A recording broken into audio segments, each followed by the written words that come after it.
That Sunday, from 6 o'clock in the evening, it was a Viennese orchestra that played. The season was late for an outdoor concert.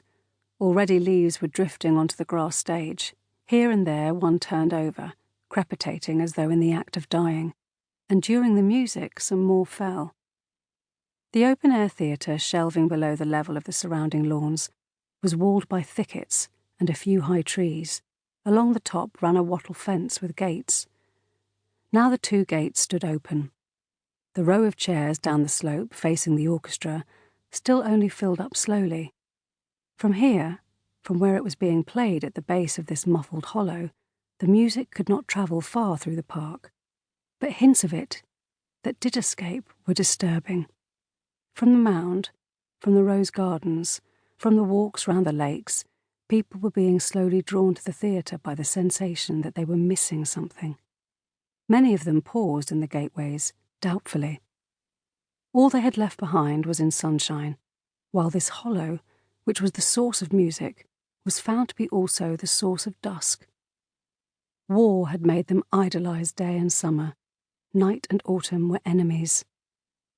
And at the start of the concert, this tarnished, bosky theatre, in which no plays had been acted for some time, held a feeling of sequestration, of emptiness.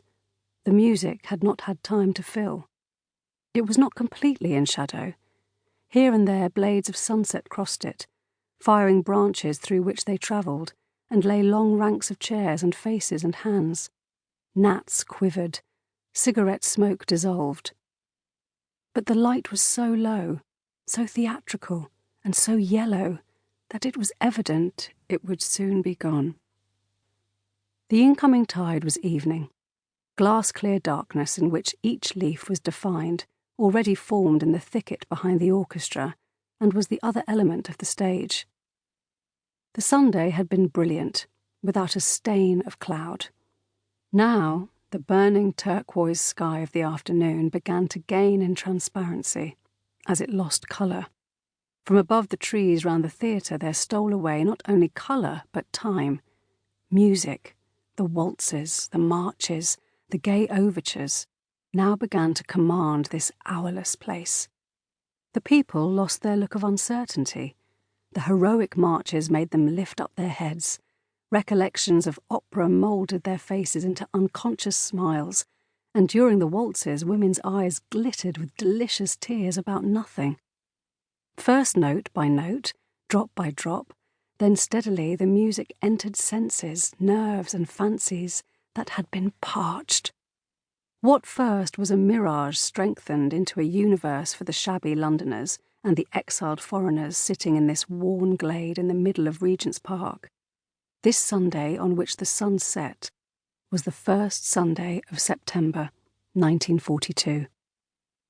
Pairs of lovers, fatigued by their day alone with each other, were glad to enter this element not themselves. When their looks once more met, it was with refreshed love.